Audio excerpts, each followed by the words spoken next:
I'm Dan Smolin. I built a successful executive career in marketing and communications before becoming a top headhunter and founding my own executive search firm. Now get this, every day, mainstream media runs stories in which old school bosses and thought leaders frame your work and workplace issues in ways that are often divisive and unmeaningful. And that's just crazy. The time has come for you to answer the question, what's your work fit, so that your work and career fit who you are, how you want to live, and what you want your lasting contributions to be. What's your work fit? It answers your questions and tackles the issues that keep you up at night about advancing your career in this time of workplace revolution. So let's get started.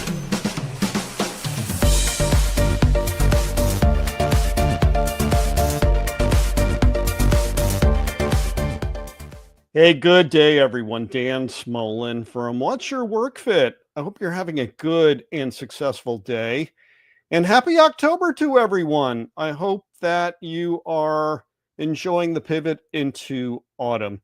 We have a great show today, and I'm eager to get that part of the program started. But before we do, I want to take this opportunity to thank each and every one of you for being a part of the What's Your Work Fit community.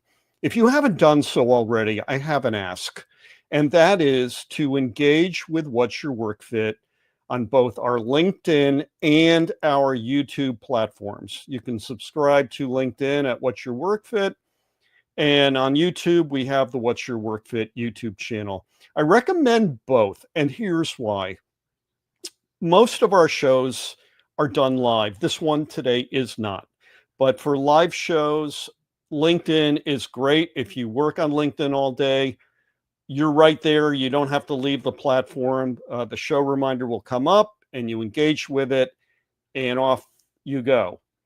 If you want to watch later on, perhaps months later on, to this or other shows or to clips that we have, YouTube is the best overall viewer experience. So that's why I recommend subscribing to both. There is no fee for it, of course. And next up, I want to include one other part of the What's Your Work Fit experience, and that's our new Substack, which you can find at dansmolin.substack.com. And as you can see here, this looks like a digital version of a newspaper. We run our stories here. We have links to our live and pre-recorded shows, video clips, of course, our audio podcast, and much, much more. I love this Substack, and I think you will too. So join us here on Substack as well. It's a great way to round out the viewer and listener experience. One more ask I have of you, and that is this.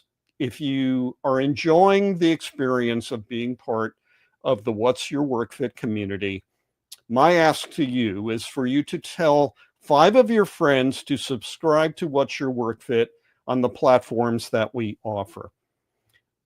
This is how we're going to build a sustainable community. I don't spend money on building traffic. I do it all organically and through earned media. And it's great. It's just a great experience. So join us, please. Tell your 5 friends, have them tell their 5 friends, and so on. And that's how we're going to build a truly formidable force helping people navigate the future of work and workplace. Okay, it is with great pleasure that I introduce our guest today. She is Marion Anderson. Good afternoon, Marion Anderson. How are you? Hello there, Dan Smolin. I am fabulous. How are you? I'm doing well. Let me tell you about my friend Marion. She is a chief people officer, globally recognized as a thought leader, author, podcaster, and public speaker on the topics of future of work, workplace culture, and EX, employee experience. She is the co-creator of Rethink Ability. And finally, like me, she is a member of the Future of Work Alliance. You got a lot on your plate, my friend. Yeah, you forgot the PhD and you forgot the other podcast and all the other things. So yeah, I just run on batteries at this point. You run on batteries. Yeah, I hope you can plug into your solar array back in the backyard. That's right. Marion is a PhD candidate, and hopefully the next time we have her on, she will have gotten her PhD. You got a lot going on, my friend. We mentioned Rethink Ability, and I want to talk about that first. What is Rethink Ability, and what's the origin story behind its formation? Yeah, no, Rethink Ability was born from, I suppose, a bit of trauma. I got diagnosed with an invisible disability about 2.5 years ago. In fact, two. I was diagnosed with complex PTSD and Ehlers-Danlos syndrome, which, as I think you know, is a connective tissue disorder. And I had gone most of my adult life with excruciating pain and doctors dismissing me, saying, oh, it's because you were a dancer, you know, you're extra flexible, it puts more strain on your back, da da da da da. And then ended up in hospital with a twisted bowel. And then after that, it all came out that I had Ehlers-Danlos, and it's been a whole thing. So at the age of like 44, I am going, shit, I'm disabled. Whoa. I was then, at that time, I was working remotely and I was contracting. So, you know, working at home, it was really easy to facilitate my needs. But then latterly moved into an on-site, well, partially on-site role, and realized that, wow, I have to navigate the world of work with a disability. And as the daughter of two disabled parents working in HR, I thought, I know how to do this. This is fine. I can care for myself and I know how to care for others because, you know, this has been my life. But it was actually going through the whole process of, you know, facilitating myself being in a workplace, asking for accommodations, and seeing how badly HR practitioners handle this stuff. And I am one, right? Yeah. And I was met with a lot of microaggressions and things like that. And I took a step back and thought, how many times have I contributed to someone feeling this way? How many times have I thought that I've known how to support someone and actually I really haven't? Yeah. And I kind of, through my own kind of advocacy work and the work that we do with Fearless PX, we started to build a community of very like-minded, progressive people, HR thinkers. And within that community, I discovered I had a few more friends who also had unseen invisible disabilities. And it was one fine day, my good friend Greer Prosich and I were chatting about our disabilities, and it just kind of like, we just sort of had this moment where we were like, HR needs to do better. But it's not our fault because they don't tell us this stuff in HR school. They don't train you in HR school how to deal with this, right? No. And so most of the time we're just winging it. And most of the time we're just trying to use our common sense and our compassion, like we do every day, to navigate lots of really difficult circumstances. And also my other passion, my research, is psychological safety. And ironically, I think HR practitioners are the least psychologically safe employees within an organization. So it became clear to me at that point, HR practitioners are highly unlikely to say, I don't know how to help properly. I don't know what to do here. So I'm just going to try and wing it. And then sometimes we end up doing a bit more harm than good. So that's where the notion came from. We knew that we wanted to try and raise awareness within our own profession, within our own community, and also help anyone who had a keen interest in this area of inclusion to really get in the mind of someone who has an invisible disability, because it really is very different navigating an invisible disability versus something that has a visual cue. Right. Like if I was in a wheelchair, there's a very strong visual cue that I'm disabled. Right. But you look at me normally, standing, fine, you would never know. So we find that people with unseen disabilities, myself, we're over communicating and over explaining and over justifying and feeling that people think that we're lying or we're too much or we're asking for too much and all this stuff. And psychologically, it really does a number on you. So that's kind of the origin of it. It sort of grew arms and legs. It started off as a limited series podcast, which has been phenomenal. It's had incredible feedback. We've had panels with some amazing thought leaders in the accessibility, disability space. And from that, it evolved into a summit. And the summit is happening this month in October. It's online, digital. It's the 28th through the 30th. It is free. And the summit is comprised of a bunch of amazing sessions, interactive workshops facilitated by some of the best in this space. And, you know, covering all sorts of things like the impact of political and administrative climate on disability and inclusion, how to support employees with invisible disabilities in the workplace, moving beyond compliance, looking at mental health, neurodiversity, like nothing's off the table. And we're really excited about it. So you can find information about it at rethinkability.com. Yep, rethink-ability.com. Okay, left out the hyphen. Thank you for that. Listen, I'm glad you brought that up. And as you know from me, my daughter was diagnosed with Ehlers-Danlos hypermobility type, I think when she was 10 or 11 years old. Yeah. And she is we called her Gumby because she was so hypermobile. And she was an incredible swimmer. She had a profile like Michael Phelps in the water. And she was so good, probably because she was so hyper flexible, that she, as a 10-year-old, was ranked 25th among young girls in Northern Virginia, where I live, in fly and backstroke. And she was doing great until the condition progressed. And I can tell you she still has it. She'll probably have it the rest of her life. And now as she trains to be a nurse, she now has to reckon with how am I going to operate in this job with this invisible condition? So the fact that you are forward thinking about this, Marion, I am so appreciative, because not only are you going to help our viewers and listeners, you're going to help people like my daughter figure out how to thrive despite some pretty crappy physical ailments. So thanks for that. No, it's I mean, my pleasure, our pleasure. You know, I'm part of a collective. And I think one of the things that, when you were speaking there about your daughter, and one of the things that really I struggled with was the emotional piece of trying to reconcile all of this. And I went through real grief. I went through real grief of firstly feeling validated getting a diagnosis, but then being angry and you know, all these awful emotions because, you know, now I've lost something. I feel like I've lost something that actually I didn't have it to begin with. Right.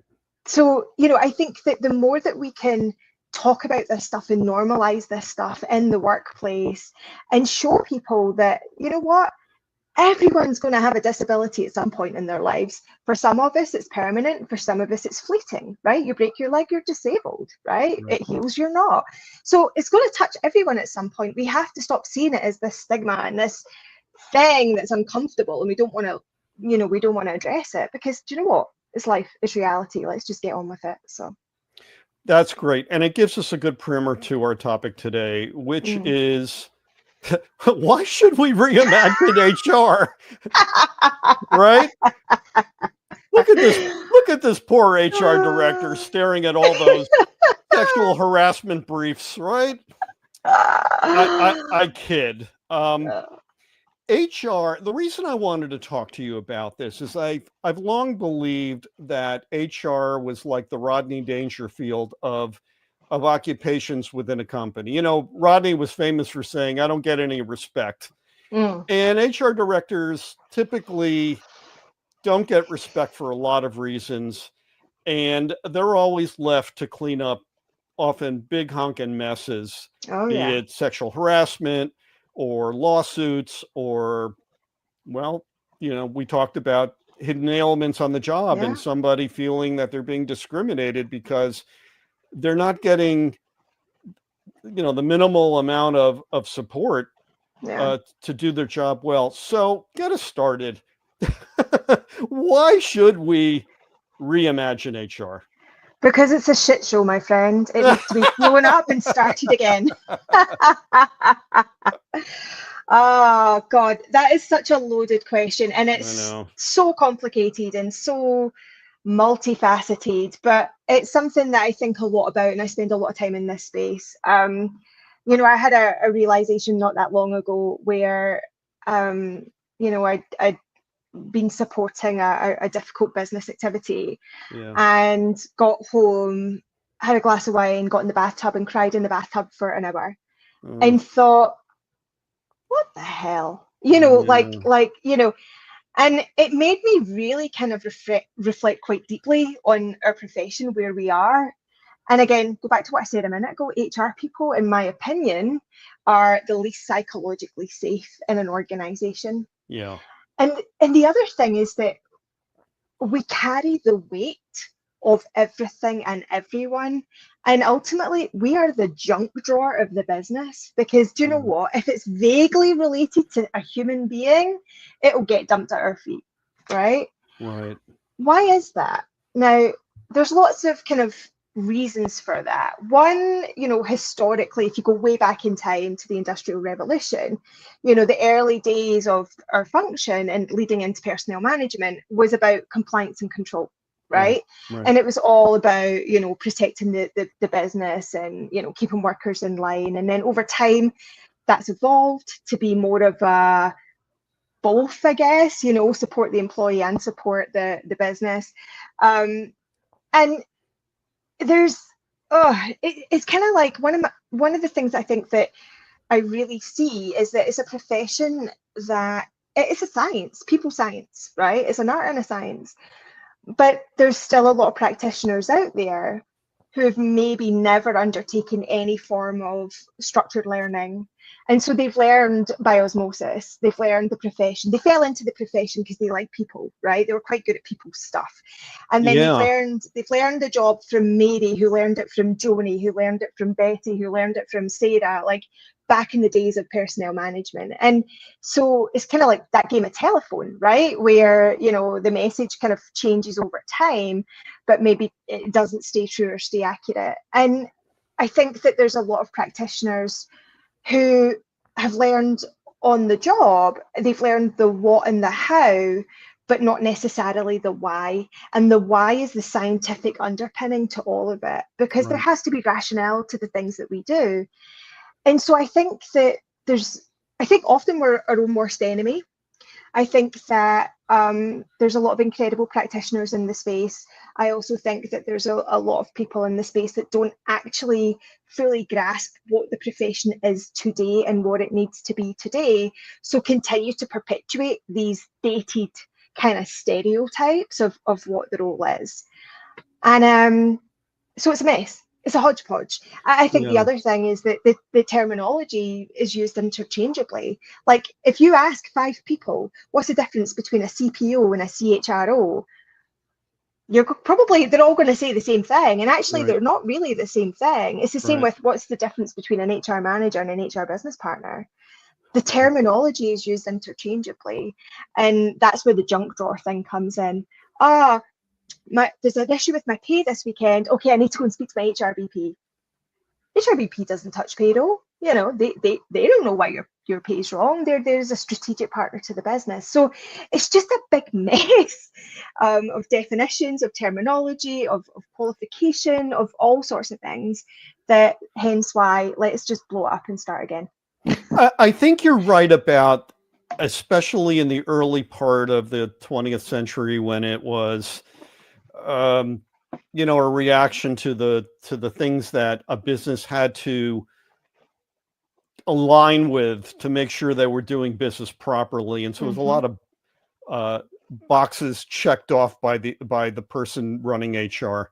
Yeah. I think also, and the reason why I said it's like Rodney Dangerfield is that if the company were small enough, not all the case, but often the case, somebody, a relative of the head of the company, put a family member in that role Yeah. because they just felt, oh, they can handle it, which is terribly unfair to that person because, well, what we know now, HR is dealing with the awful stuff that happens in a workplace.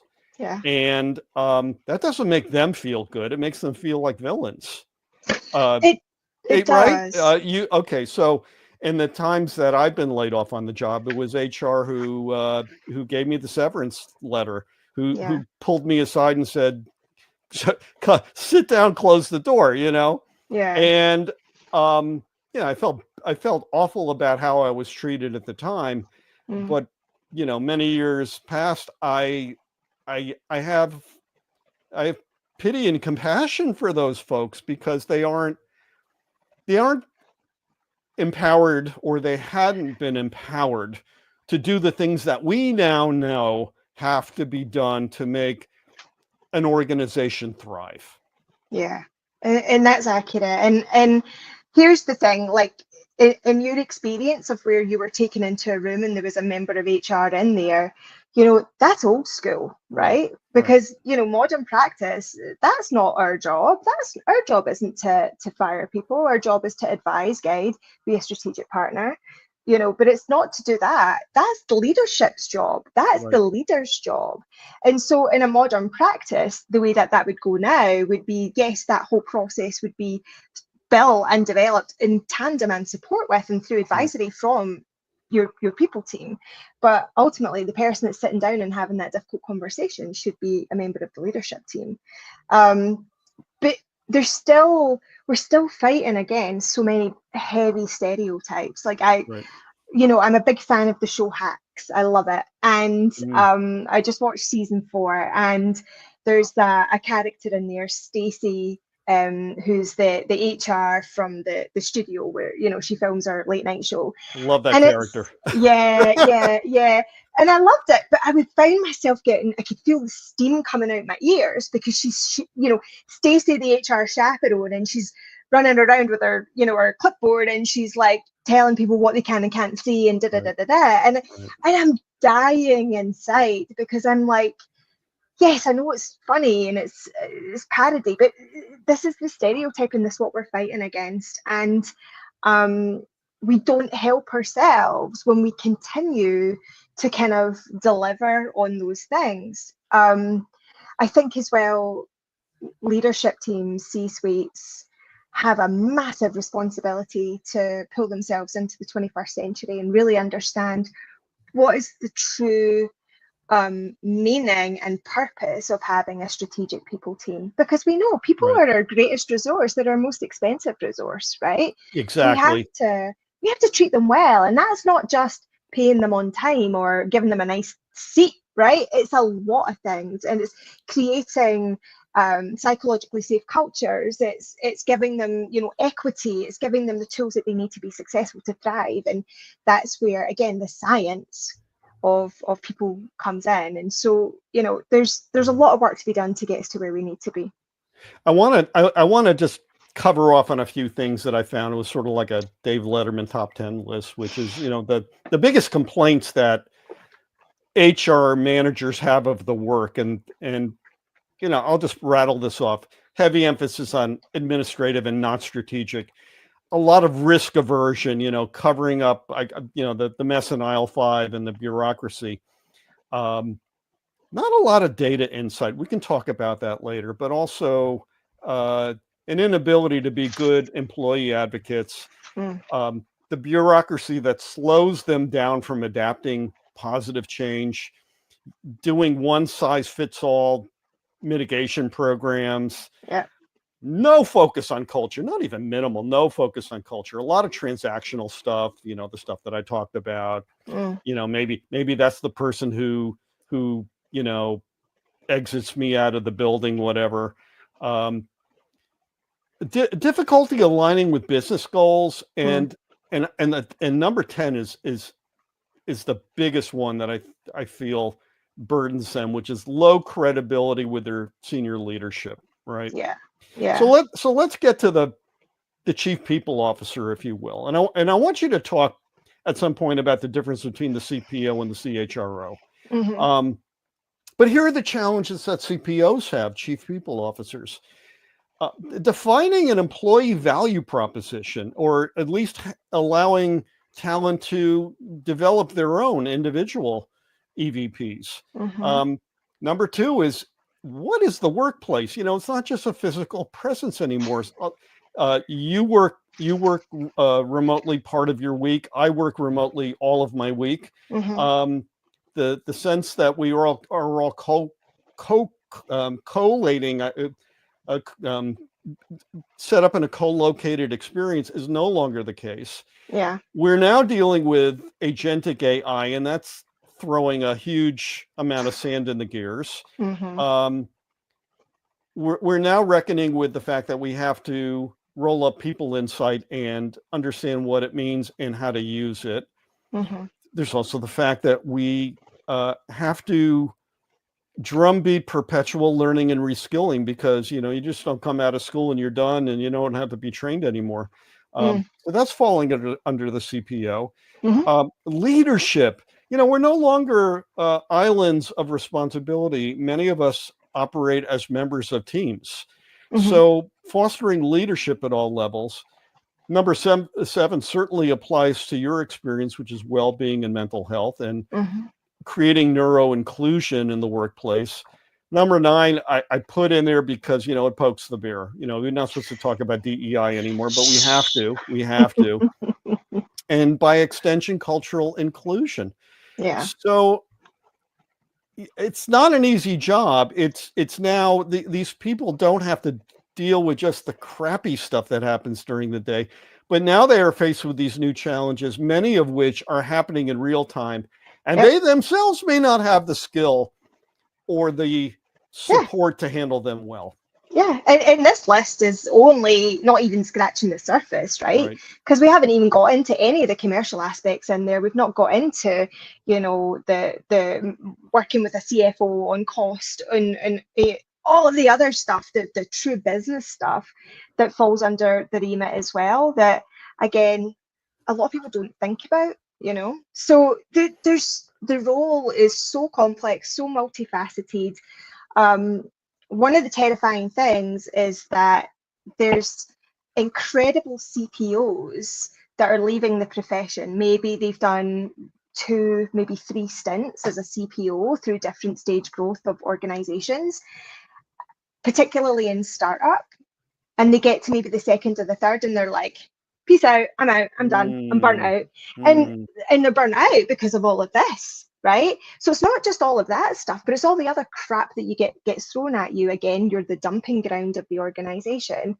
And if no one else knows the answer, you're likely going to be the person that it falls to try and figure it out. Inherently, going back to the kind of behavior piece, a lot of people find themselves in the career because they are people pleasers. They may have been parentified children. They may have grown up in a way where they've had to show their or derive a sense of value through anticipating the needs of others. That's certainly the case for me. That's how I think I naturally gravitated towards the career.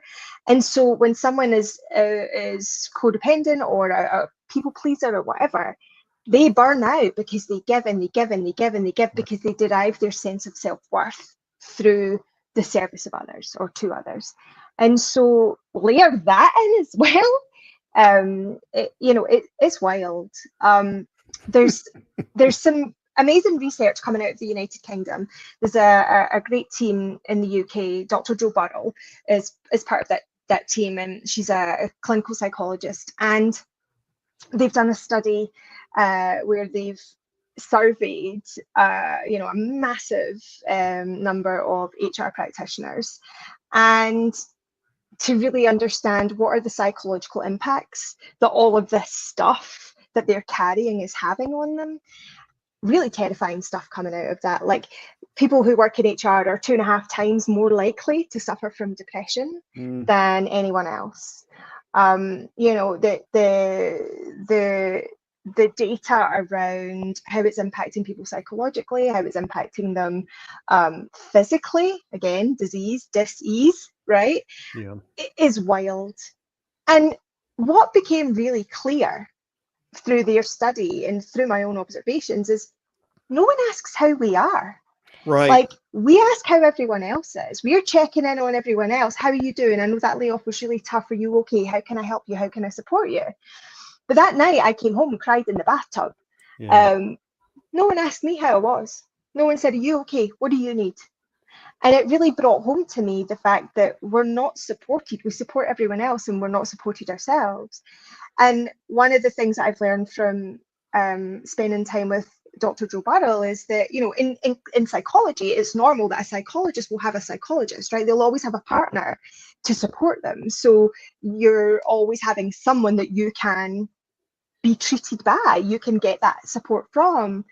We don't have that. We're a one-way street. So we just absorb and absorb and absorb and absorb until we break down. And that's why, again, CPOs are leaving the job because they just hit a point where they're like, do you know what?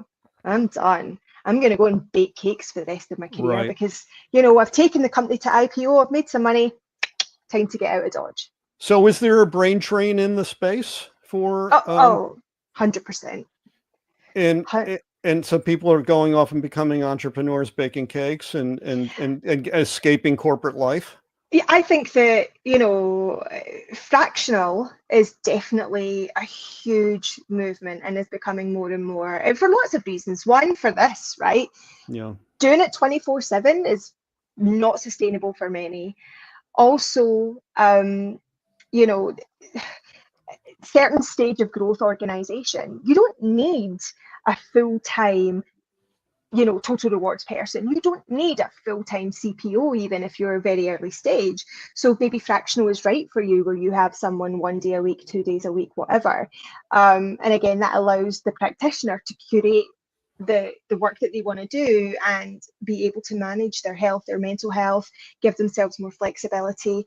Because that's another thing. When you're carrying space, when you're holding space, when you're carrying people to the volume that we are, you deplete very, very quickly, and you can't pour from an empty cup. So I think that, you know, that's where fractional really is starting to elevate, both from an operational standpoint. It makes sense for a lot of businesses, but also for the practitioner. It's a lifesaver. I harken back to my early days of my career working in advertising with a lot of spicy personalities and who would be at each other's throats and literally throwing punches. I mean, one company I was working at, that it became a brawl because these personalities were so spicy. And off they got sent to the principal's office, the HR director, to settle their differences, which never made any sense to me. Now with so much happening on teams, the team leader is the one who's writing point on all the spicy personalities, and hopefully they deal with issues before they become problems, or worse, full-blown crises. So that if it's done right, if an organization is truly building team ecosystems, the problems get dealt with there before they blow up, so that hopefully the person who is running HR, or perhaps also has a CPO title, doesn't have to play playground attendant. Because I have to imagine, you know, their problems go away. You're still dealing with the drama when you go home at night, because you're reliving the fact that these two people were probably at each other's throats, quite literally. Yeah. Do you agree with that? Absolutely. I mean, okay, there's a bunch of things in there that we could unpack, right? Because you're correct. It should be, these situations should be managed within the realm of the immediate team, right? And you know, we shouldn't have to be calling in mummy or daddy to come and, like, you know, sort the kids out, right? But here's the problem with that.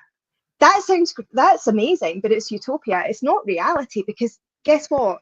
These teams are being led by middle managers who are underserved, undersupported, and undertrained, right? And if you look at certain industries where, you know, they're trying to flatten structures, you have less support and you have more people. And so, and less runway. So I see a lot where in organizations where, managers, they transition from IC to manager overnight. They don't have a Yeah. particularly long developmental runway.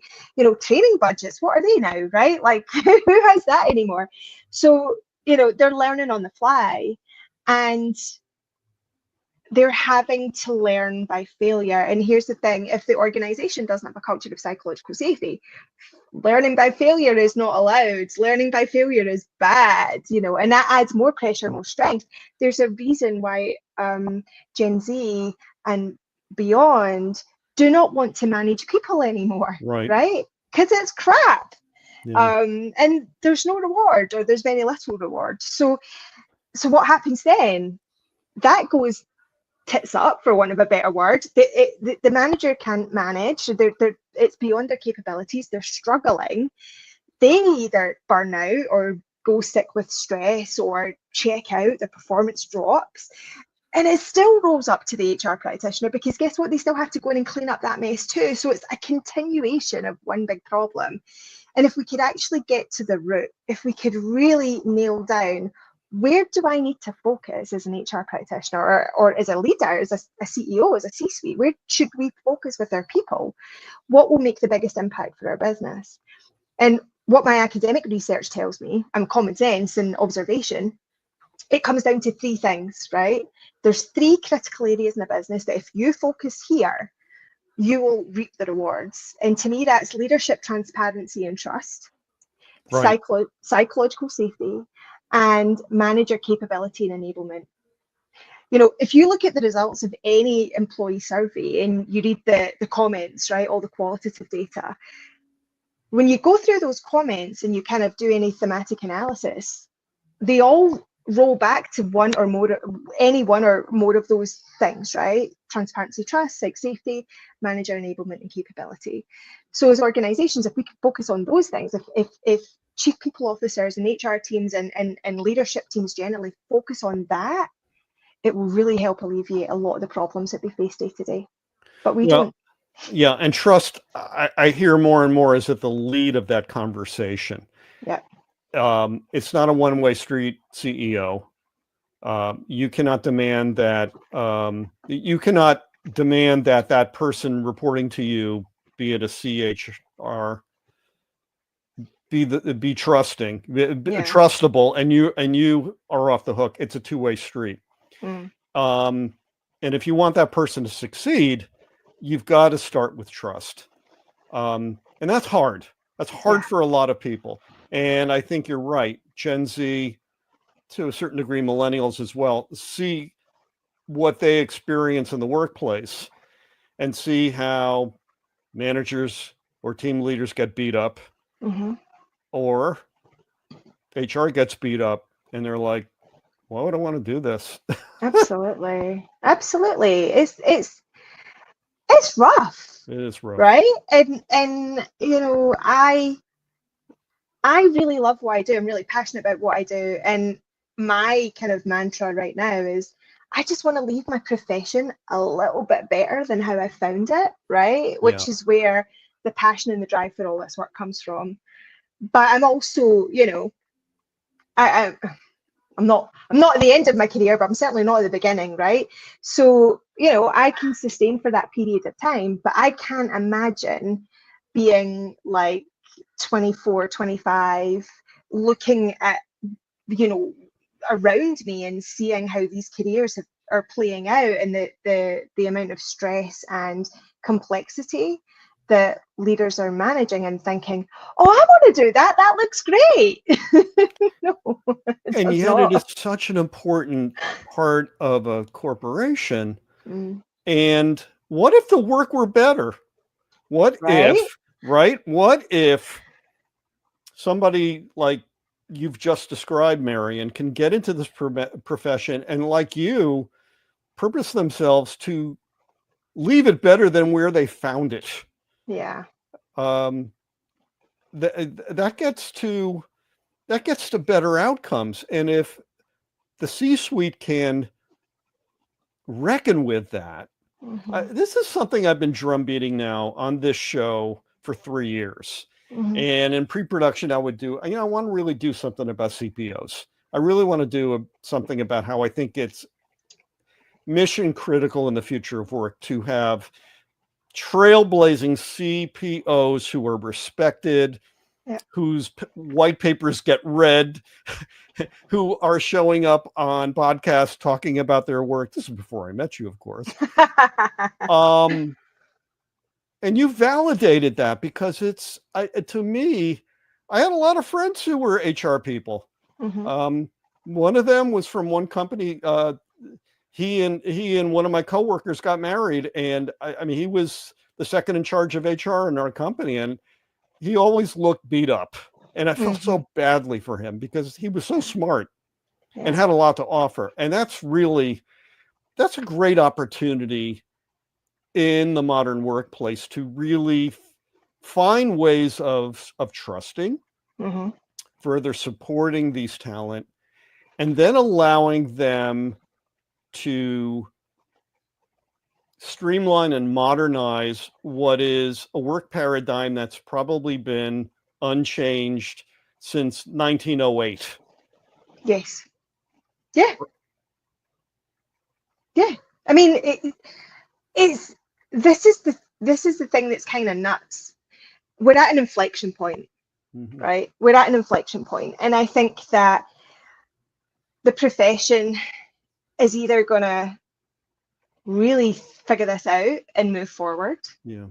or it's not. And I, one of the things I guess I'm very excited about being in the age of AI is that a lot of that transactional crap Yeah. that, back to one of your earlier slides where it mentions about administrative and all of that stuff, hopefully a lot of that is going to go away, right? Because we now have the tools and technology that takes a lot of that stuff away and actually Right. will allow to create the space to do the really meaningful stuff.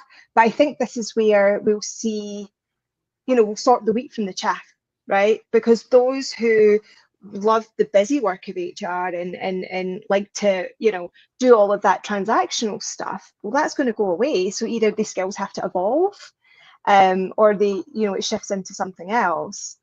Whereas other practitioners, I probably include myself in this, I'm very excited about a lot of that crap going away that pulls me back and eats up my time, because actually I'm doing this because I understand how to drive business results through people. I understand how to support organizational goals through the greatest resource that we have, which is people. And so that's where I want to spend my time, not, bean counting, not doing really silly transactional stuff. So we're at an inflection point, and I think that the future, or technological future, is really going to enhance how that shapes out. When we started this season of What's Your Work Fit, it started with Ram Srinivasan, who's a globally recognized expert on workplace AI, and we were talking about agentic AI and GPT-5 and Chat GPT 5.0 and all these other tools that are getting us to better agentic capability, if you will. And I think that's what you're just saying. Yeah. Agentic AI is going to free people who do HR to actually manage that data and not be in the tall weeds of it. Yeah. And if they can manage it, and if they can create modalities that help them to, for instance, recognize when somebody on team is deviating in their capabilities, perhaps they're underperforming. And that allows an HR person perhaps to monitor and then to go to that person if need be and say, hey, let's have a conversation. Yeah. Confidentially, of course, to find out, is there anything going on, or is there something I can do to help? Yeah.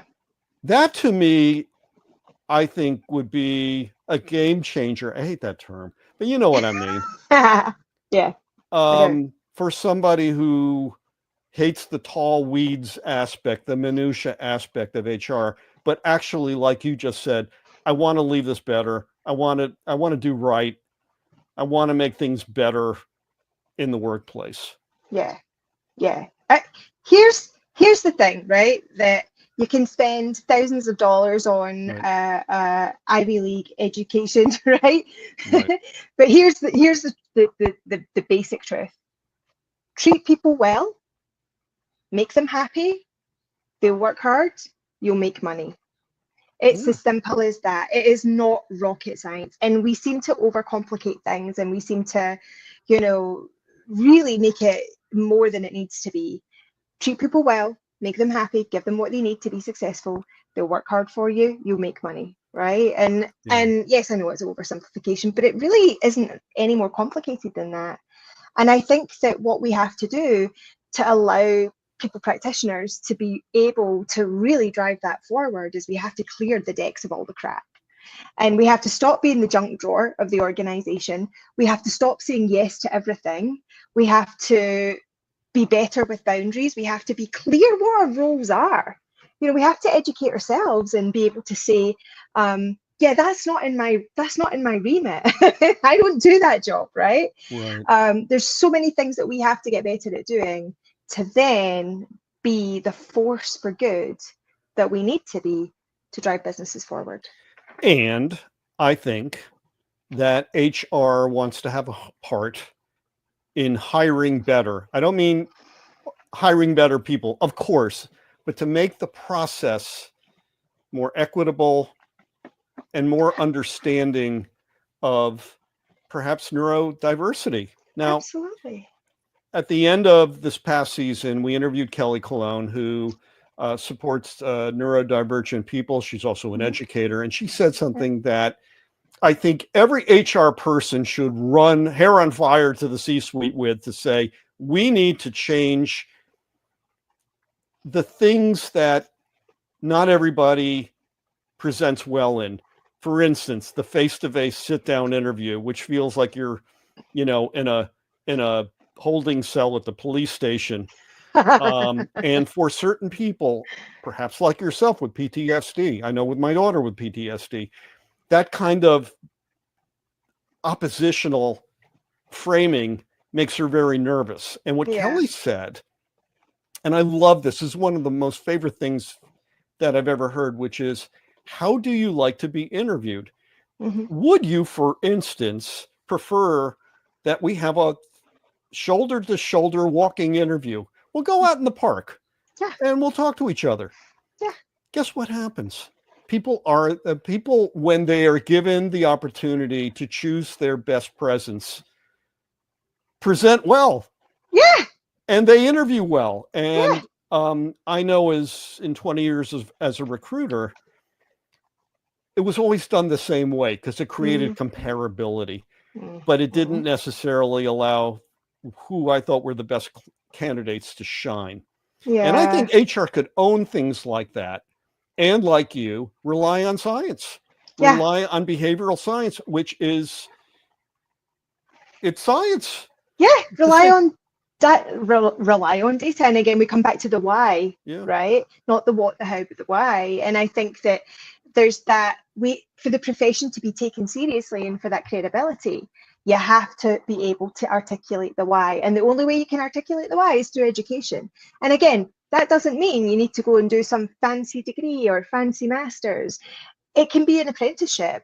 It can be, you know, your provider of choice, whether you like SHRM or PHR or whatever your jam is, right? I'm not going to get into SHRM today because that's a whole other conversation. Yeah. But you know, it shouldn't be exclusionary. But what's important is the underpinning. You know, I'm being flippant, but you wouldn't go to the dentist that had trained on but learned dentistry by watching YouTube. Right? So why should your people practitioners be any different? They are holding the weight, the soul, the emotional stress of an organization. They need to have the academic underpinning, the robustness and the support to be able to do that and to do it well. Let's leave off with this hope for our audience, Marion, that HR people are allowed to lead a process where hiring gets better. The process of hiring is better. It allows candidates to show their very best selves. And when they do get hired in, that they are a part of supporting those folks, because the longer somebody stays in a job at a company, their lifetime value extends. And nobody wants to have to replace people. It's expensive. It's demoralizing. It sucks, right? Yeah, it does. It does.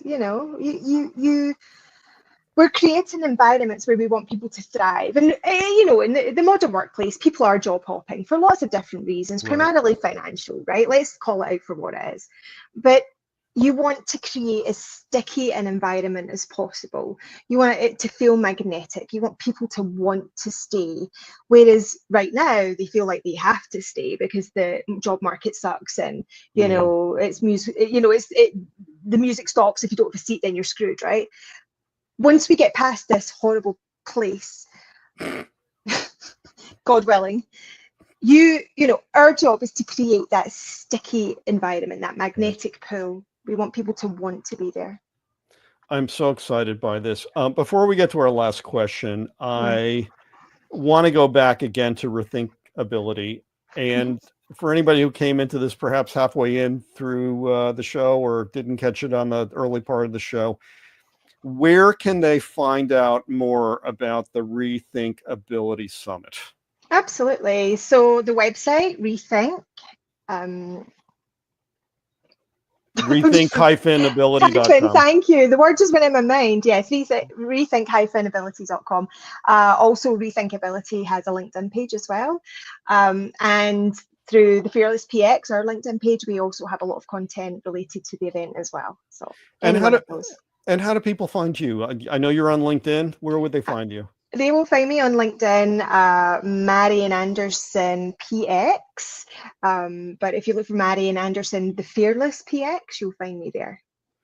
Absolutely wonderful. This has been an absolute joy, my friend. Thank you so much. And I hope we can get you back on, because as I said, and I really mean this is something that is my 2:00 in the morning fever dream. I'm greatly concerned for really wonderful people doing this job that either feel they don't have the agency to do it well, or they don't have the support, or they don't have the trust of the person in the C-suite to make their outcomes really stick. So thank you for this wonderful conversation. Okay, let's get to our final question, which we ask every guest. What's your work fit, Marion? What attribute, condition, experience, place, or state of mind makes work a wonderful part of your day, doing many wonderful and meaningful things? And here's the operative part, and are not the all-consuming time suck of a day. What's your work fit? Honestly, it's really simple.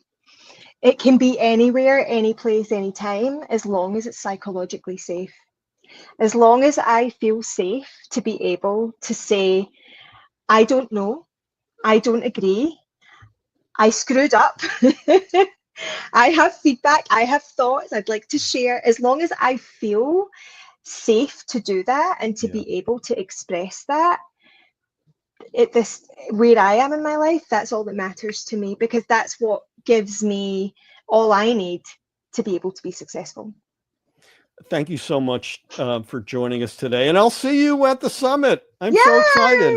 Yay! Can't wait. All right, everybody. We'll see you next week. Marion, stay in the room. I want to finish up with you once we finish up the show. Of course.